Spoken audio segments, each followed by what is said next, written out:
भारत एक विश्वगुरु ये कोई टाइटल नहीं है जो भारत को मिला हुआ है या फिर भारत इसे किसी कंपटीशन में नहीं जीता है।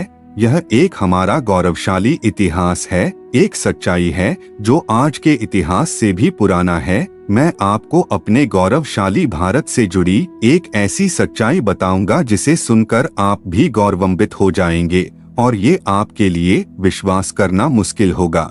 आज की ये वीडियो सचमुच आपको इलेक्ट्रिक शॉक देने वाली है। आज तक जो हमें पढ़ाया नहीं गया। हवाई जहाज का आविष्कार किसने किया? इन्होंने। राइट ब्रदर ने। बिजली का आविष्कार किसने किया?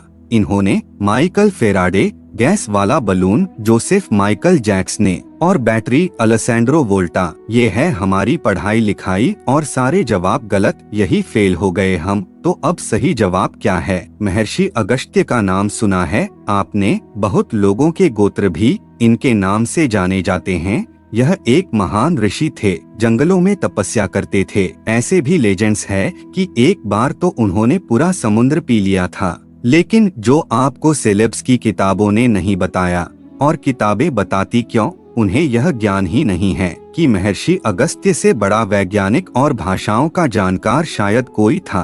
तमिल जैसी महान और प्राचीन भाषा का पूरा ग्रामर महर्षि अगस्त्य ने लिखा है, जैसी महर्षि पाणिनि ने संस्कृत का लिखा है। दुनिया का सबसे प्राचीन ग्रंथ ऋग्वेद के प्रथम मंडल के सूक्त महर्षि अगस्त्य के ज्ञान का महिमा मंडन चीख चीख कर करते हैं। लेकिन असली बात तो अब मैं आपको बताने जा रहा हूँ। ये जो सारी चीजें जो मैंने आपको पहले बताई है, प्लेन, बिजली, बैटरी, एयर बलून, पैराशूट, इन सब की खोज या आविष्कार किसी Wright brother, Michael Faraday, Michael Jacks या अलेसैंड्रो वोल्टा ने नहीं किया था। महर्षि अगस्त्य ने की थी। झटका लगाना और लगना भी चाहिए, क्योंकि यही मेरा उद्देश्य है कि आपके मन में बना भ्रम का माया महल ध्वस्त हो जाए और उसी मन के धरातल पर ज्ञान का महामंदिर खड़ा हो जाए। महर्षि अगस्त्य द्वारा रचित अगस्त संहिता में साफ साफ लिखा है, संस्थप्य मृण्मय ताम्रपत्र सुसंस्कृत मछाद्येक्षि खिग्रीव चारदाभ्यः कष्टपांशुभ्यः दस्तलोष्टो निधात्वयः पारच्छदितस्ततः संयोग जायते तेजो मित्रावरुण संगीतम। यानी कि एक मिट्टी का पात्र ले, उसमें ताम्र पत्रिका यानी कि कॉपर की सीट और शिखग्रीवा यानी कि कॉपर सल्फेट डालें, फिर बीच में गीली काष्ठ यानी वोट सॉ डस्ट लगाएं और फिर इसके ऊपर पारा यानी कि मरकरी, दस्तलोष्ट यानी कि जिंक डालें। इस पूरे सिस्टम में जब आप तार लगाएंगे तो मित्र वरुण शक्ति पैदा होगी। क्या है यह मित्र वरुण शक्ति? इलेक्ट्रिसिटी, बिजली। ये है बिजली के खोज का असली इतिहास। फिर भी अगर थोड़ा सा भी डाउट हो तो गूगल पर चेक कर लेना कि पहले कौन हुआ था, माइकल फेरेड या फिर महर्षि अगस्त्य। और जो बैटरी का जिक्र किया था, बैटरी का प्राचीन नाम था विद्युत कुंभ। साधारण शब्दों में कहें तो एक ऐसा घड़ा जिसमें बिजली स्टोर की जा सके, इलेक्ट्रिक पोर्ट। ये विद्युत कुंभ यानी कि बैटरी भी महर्षि अगस्त्य की ही खोज थी।